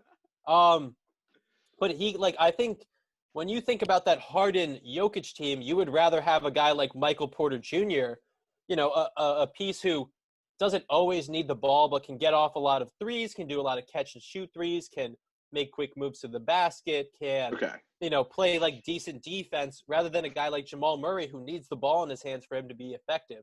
I think if you have Harden, it's kind of like a little bit of – it's not the, doubling a player necessarily because they're different players, but Murray and Harden, I think, is kind of redundant in having both of those guys. So I'd almost rather move Murray for Harden than I would MPJ, but I don't think the Nuggets would do that. I think Murray's untouchable, so I just don't think the trade happens. If it was me, if the Rockets were willing to do Murray in like a pick, I'd do it. You know what I'm saying? I'd do that. I'd do Murray in a pick, but I don't think the Rockets. I guess so. That. I'd have to talk to Nikola about that. We'll obviously. And I'd also have to see what MPJ. I mean, I think MPJ is the swing for this team. I mean, if he's going to really like step in and be that the player that that his physical skills say he could be, then that's awesome. I worry a little bit about his maturity. I worry about him thinking that he is the second best player on this team, and that I think he thinks he's the best player on this team. I think he probably does too. So I worry a little bit about MPJ. Obviously, I'm not in the locker room, so I don't know what he's like. But I think if you keep the team the same way it is, it's a good team. It's a top 4 seed in the West, no problem. And I think they still could use a little bit more bench depth to get through the season. But I think with Jokic and Murray, it's just too much talent for me to dock them any bit in this West. Yeah, I think they're a top 3 seed easy. I think if they're not a top 3 seed, Mike Malone has some questions. And I don't think Jeremy Grant is all that. Obviously he's great as a rangy defender. They're going to miss him. Every time Jeremy Grant took a shot, I expected it not to go in, and that says something about what Jeremy Grant is as a player. Yeah, but they're going to miss him, I think, just in general. All right, so let's move on to the Clippers. I think so. Personally, for me, I know these are all in your tier ones. Was the Clippers, the Nuggets, and Lakers, right? Mm-hmm. And the viewers will be seeing graphic right now. But I think that there's a clear discrepancy between the Nuggets, the Clippers, and then with the Lakers. So I think that the biggest problem with the Clippers has not been addressed at all. Like, I think teams like the Pelicans and even like the Mavericks, like they kind of went out and tried to adjust some of the problems, a lot of these defensive problems. And I think that when you have Kawhi and Paul George, like despite all this pandemic P and slander and stuff like that, like Paul George is still a top 15 NBA player, and you can only be so bad when you got a top 5, top 15, one top 5, one top 15 NBA player. But I think that the biggest problem with this team was that they were missing ball handlers. They just didn't have shot creators. That was what Pat Bev is a great defensive player, but he doesn't really create offense for people or himself. And Kawhi is not really that type of superstar either. He's not Luka and he's not LeBron. Like, I'm saying all this, I think they're going to be a top 3 seed. If the Lakers don't try hard in the regular season, I could see some worlds in which they're the number 1 seed in the NBA. You know what I'm saying? Like, they're clearly going to be good. But the conversation we're having now is more just like, well, how are they going to get better? Especially if the best team, the team that just won the championship, objectively added pieces that made themselves a lot better. And the rest of the West is going to be better. It seems like the Clippers probably got worse. Like, they lost Montrez, which you can argue whether or not that's a plus or a minus, and they got Serge Ibaka, who's probably going to be a plus. But it's not like that's moving the needle for anyone. Their biggest problem is shot creation. They don't have that. They fired Doc Rivers, who I think is a fine NBA coach, probably needed to get fired after that, the 3-1 lead getting blown to the Nuggets. But it's not like Ty Lue, like, I don't think Ty Lue's bringing you anything different to the table. I think Kawhi's fine. I think that you're looking at a lot of Reggie Jackson minutes, which is a bit concerning. Zubac is fine. They like the Marcus Morris deal didn't make a lot of sense to me. I thought the whole point of trading for him was that he was it was just for that season, and if it doesn't work out, you can let him go. I thought the whole point for trading for an expiring contract was the idea that you didn't have to pay it if it didn't work out. And I don't think things worked out, but yet they still paid him, which is kind of concerning to me. Like, are they planning on trading it? Like, is that the whole plan here? Like, I think they didn't want to lose an asset for nothing. I think that's what it was. Yeah, And Marcus but Morris is a fine player, but is he worth $65 million over 4 years? Probably not. he's just not. And that's just scary that he's going to be playing 20, 25, 30 minutes a game. And I think what it comes down to is they didn't improve. And it's not like they have any young player that's going to take a step. This roster is pretty old. It's not like there's any sort of like moves really to be made left. Like I don't know what like Lou Will getting traded, I guess. Like what could you really get for Lou Will now? I don't really know. Like who really wants Lou Will? I just think they're in a limbo, and I think they're going to be a top 3 team, but I don't think they're really going to be that good. And it's them and the Blazers that, like, if there's going to be steps back that are going to be taken, if the Mavericks are going to be a top 3 seed, if the Suns are going to be a top 4 seed, like this is where the game. This is the teams that are dropping off for the Clippers and the Blazers. Okay. I think there's been a lot of Clippers slander because they did blow up and they had that whole thing in the second round.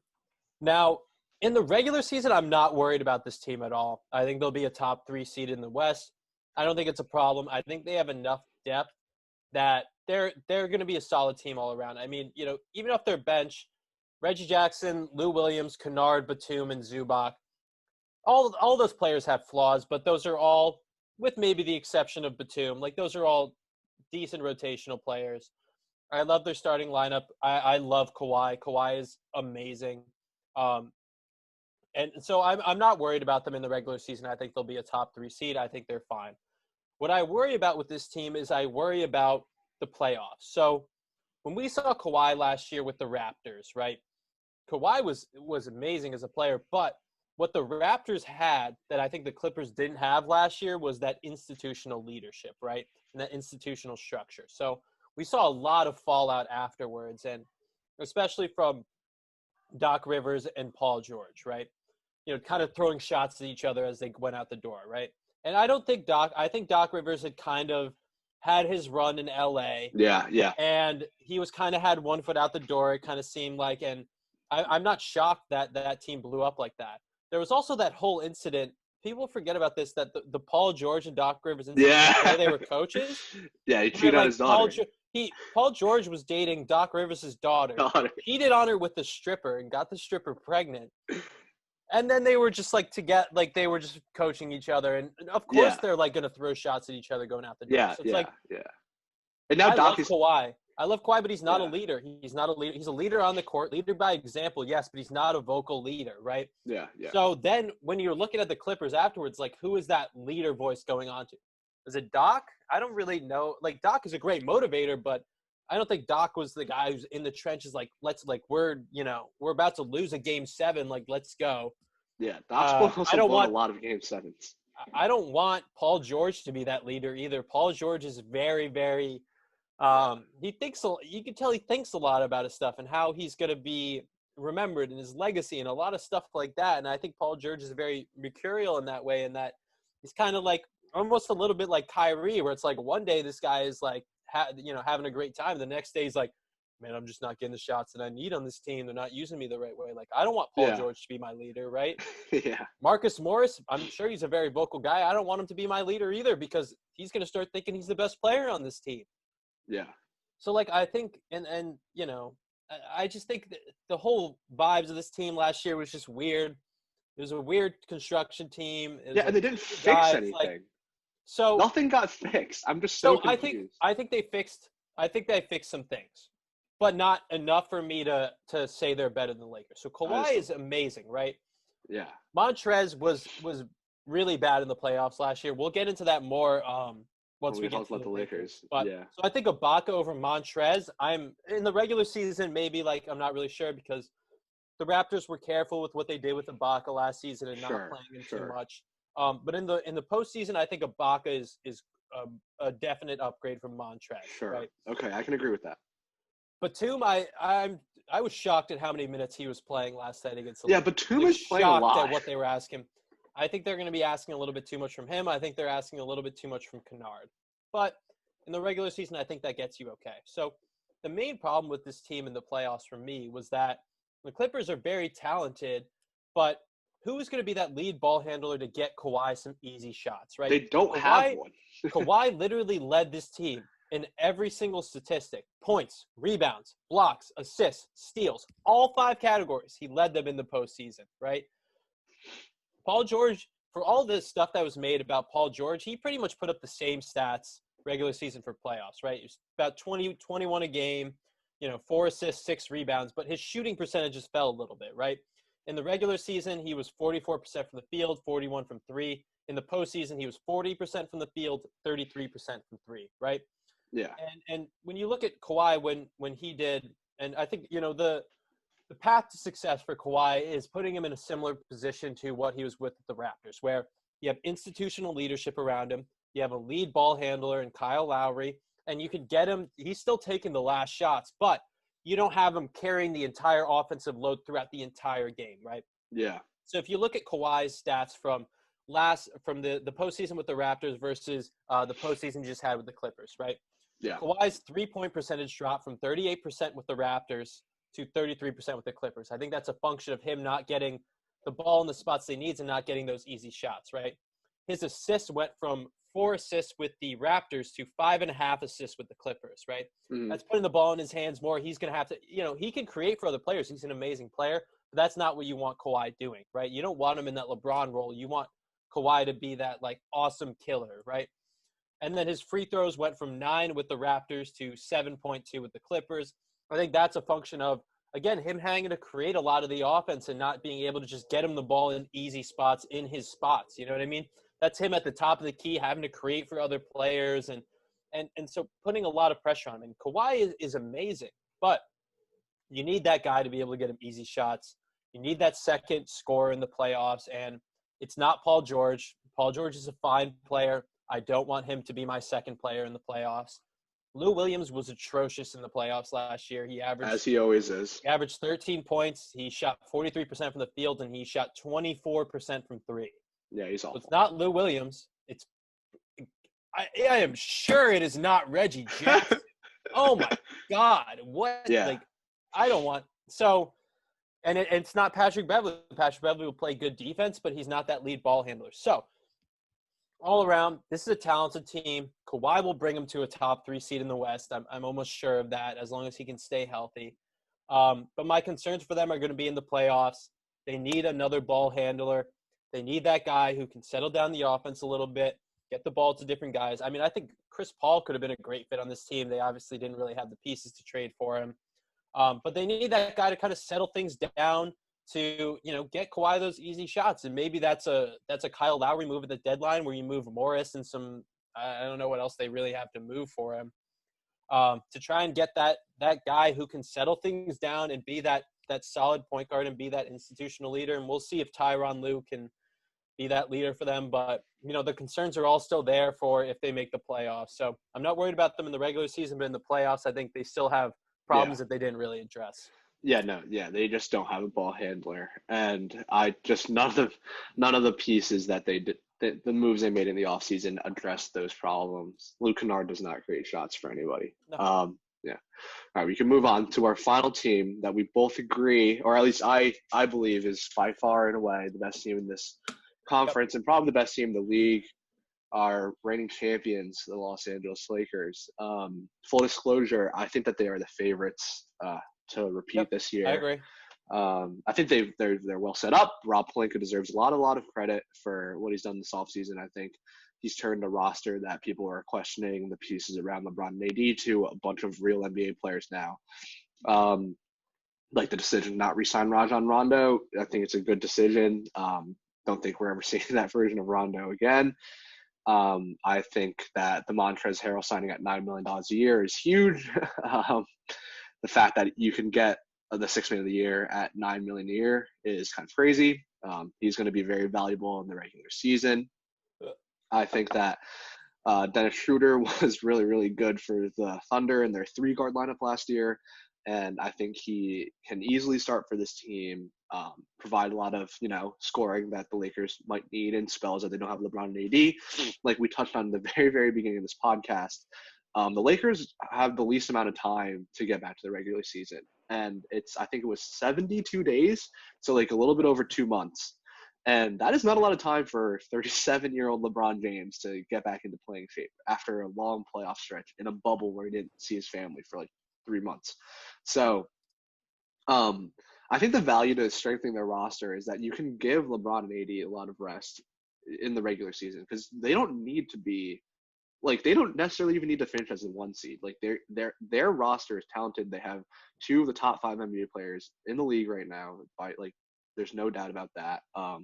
Even last night against the Clippers, they got blown out. But something to note was that the Lakers played 11 players last night, which is crazy. And I don't think they have 11-player depth, but that just shows that they're willing to just let it ride out. LeBron and AD did not come back at the end of the game to even try to make a comeback. They're willing to lose to the Clippers, and I guess that's fine for them this year. I think Frank Vogel is underrated as a coach. They were great on defense, and that really proved itself in the finals against the Heat. Like they stopped. I mean, Tyler Hero probably stopped himself, but they were able to contain a lot of the Heat threats. Duncan Robinson didn't get going. Jimmy Butler didn't do a lot. Like they did very well defensively, which is Frank Vogel's calling card. I like this roster. Schroeder. I like Montrez. Bringing back leadership like Jared Dudley is fine. And I think that they have more than enough of what it takes to repeat this year. So I'm not worried about the Lakers at all in the regular season. I think the moves they did, bringing in Schroeder, Montrez, and Gasol, will help them in the regular season. There are nights where LeBron and AD don't even have to play, and they could still beat some of these teams with. Schroeder is a good regular season player. Montrez is obviously, like, we know what he is. He's going to be a great, regular season player. Gasol, I'm not crazy about. In the Celtics Raptors series last year, Gasol was washed. Every minute that he was out there was a negative minute for them. Like Ibaka was the much superior player to him, and I think if they had played Ibaka more, that the Raptors might have won that series because Gasol was actually terrible in that series. Mm-hmm. And I mean, this team goes pretty deep. I mean, you go, even off the bench, you still have Caruso. Wes Matthews is, on the tail end of his career, but I think can still give you some decent minutes. Kuzma Yeah, he gives you the Danny Green. He gives you everything Danny Green did. Yeah, I mean, they got Kuzma to buy in and get a very affordable contract. I think Markieff Morris still gives you some solid minutes. Then you have Montrez. We could see what Talen Horton-Tucker can do for them. And Quinn Cook is like a fine, is a fine fifth guard to have on this team. So, I mean, this is a good team.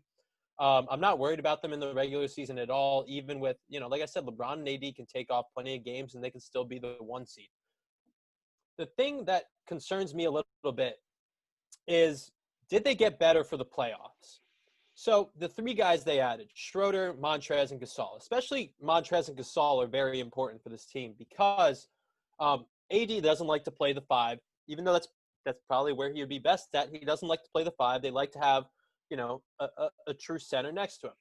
Now, going from JaVale McGee and Dwight Howard, obviously 2 very mercurial guys, 2 guys who are kind of like a little bit, all over the place. But what do they do well? They rebound and they catch lobs and they play good defense, right? I don't think Montrez and Gasol do that.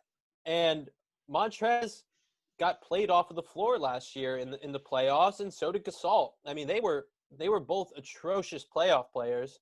And so it's a little weird to me that they brought those 2 guys in to be their center depth for the playoffs. And it kind of scares me a little bit because I don't think either of those guys are very playable in this year's playoffs. I mean, Gasol is another year older, and you could just look at the drop-off in his stats when they got to the playoffs. In the regular season, he was 7.5, 3 assists, 6 rebounds. In the playoffs, he was 6 points, 2.5 assists, and 4 rebounds. His shooting splits went from 43% from the field and 39% from 3 in the regular season to 39% from the field and 19% from 3.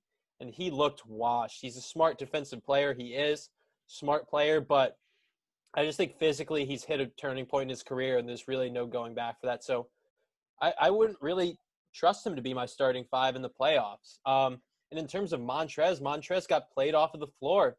In the regular season, he averaged 28 minutes a game. In the playoffs, they only played him 19 minutes a game, and his numbers dropped off significantly.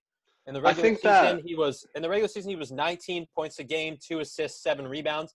In the playoffs, he was 11 points a game, less than half an assist, and 3 rebounds. I mean, that is like cutting his stats in half. Like, and you could just look at it from the minutes per game numbers. They couldn't play him.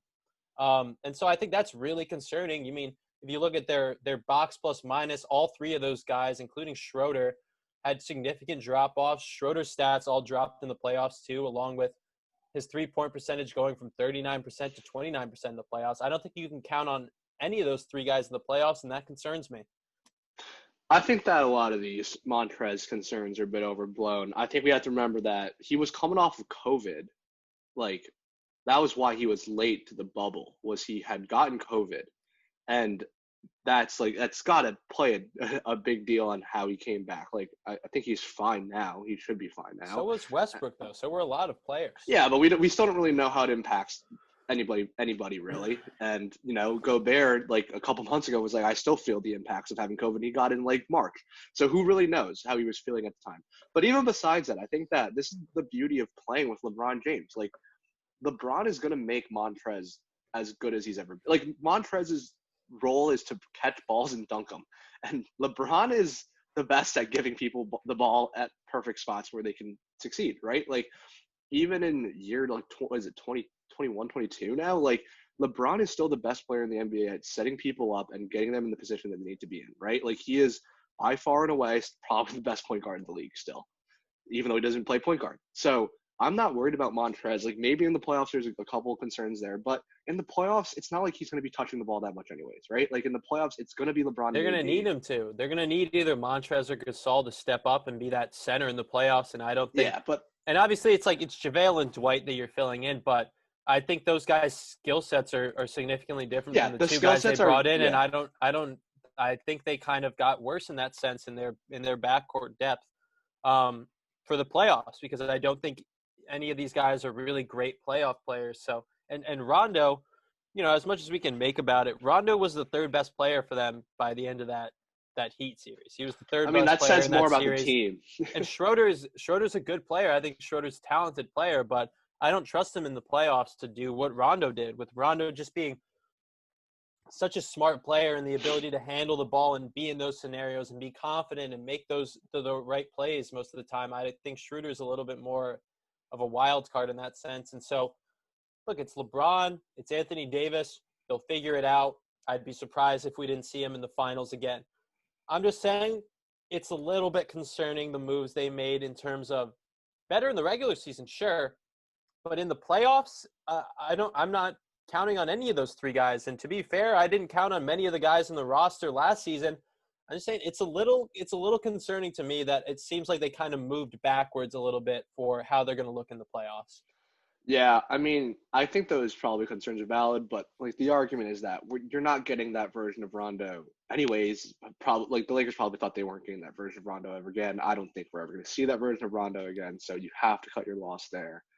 And just besides that, I mean, I think that there's a lot of questions maybe about their backcourt defense, and maybe, like, I agree, like, their front court skill sets are completely different. Gasol is whatever, he can't catch lobs, and neither can Montrez. He's undersized. Gasol is washed. Gasol is I'm surprised they brought him on, honestly. I think he's more of a name now than he is an actual, like, solid rotational player, honestly. But, at the end of the day, I think when it really counts, AD will be playing the 5. I think we're going to be seeing a lot of, Caruso, Schroeder, probably Kuzma, Contavious, like, I don't know, like, maybe Contavious Caldwell-Pope, LeBron, and AD. Like, I know that's 6 players, but, you switch one of Caruso and Schroeder. Like, I think they have the pieces, and I'm just not that worried. Like, I'm looking at the rest of the West. I'm looking at the Clippers. I don't think they got better. They got worse. I think the Nuggets are iffy at best. The Blazers, like, I just don't know who could even challenge them, even in the playoffs. Like, I'm not worried. Like, even last year, like, we said that the Blazers are a terrible matchup problem for the Lakers. But the Blazers still didn't really sign anyone that can guard LeBron. Like, you have Robert Covington, but that's it. Like, their problem is they still can't guard wings, and they tried to solve it with one player. So we'll see. But I think the Lakers should be the favorite. And if they don't make the conference finals, if they don't make the finals, it's a disappointment. And if LeBron takes a step back, this team could be bad. I will say that. If LeBron starts to finally show his age this team could be bad. If LeBron isn't a top 5 NBA player, if he's just like a top 15 player, which I don't see, but if he is, especially with a shortened season, like we're looking at AD on the Pelicans all over again. If in fact the roster is probably worse now. So Yeah, yeah, I mean, there's that. with all that I said about the concerns about the playoff players, um, at the end of the day, it's LeBron James, and I've gotten to the point where I won't bet against LeBron until I see it. There are a couple things you just can't bet against. A couple things that are certainties in life, right? Yeah, Tom Brady being a good quarterback and the Patriots winning the AFC East if they had Tom Brady, that was a certainty. Being taxed every year. You're always going to have to pay your taxes. Like, you can't get around that. yeah, LeBron James making it to the finals if he's healthy and has a solid team around him. You just have to bet against it. It's the infrastructure, and I wouldn't bet against LeBron making the finals. Um, if there's any player who could figure it out, it's LeBron James. If there's any player who can make these other guys better and yeah, unlock, on paper, Montrez should be a fine player in the playoffs. I'm not sure why he was so bad, for the yeah, Clippers last year. And reeling in Schroeder a little bit. I mean, I think they have a more talented team overall this year. So as much as I am concerned about those three guys when you get deep into playoff rounds, I mean, it's LeBron. It is, and that's it's not a ton of analysis, but it's LeBron, and you can't bet against him until you see that he's really turned a corner and has lost a step and is at a different point in his career. So, I think it's the Lakers that should be the title favorites this year, and I think it's most likely the Lakers and the Nets who are going to duel it out in the finals, and hopefully we'll get to see that LeBron and Durant battle one more time. And I'm looking yeah, forward to that and looking forward to a good yeah. season. That's a good teaser for next week. We're going to be doing the East. But yeah, so this was our West podcast. Hope you guys enjoyed it. It's kind of just how we have it set up. Didn't really have set teams in terms of like what place we think they're going to finish, but I think the tiers pretty much lend themselves to what like where we think these teams are going to finish. All in all, I think big takeaways. I'd bet on the Pelicans. I have a lot of faith, a lot of Pelican stock this year. I think they're going to be really good, and I'm looking forward to a good NBA season. So I'm going to flash the graphic. It's going to be the list of all the tiers. It's going to be on screen right now. You guys can assess how you feel about each team, and let us know what you think. Thanks for listening. Yeah.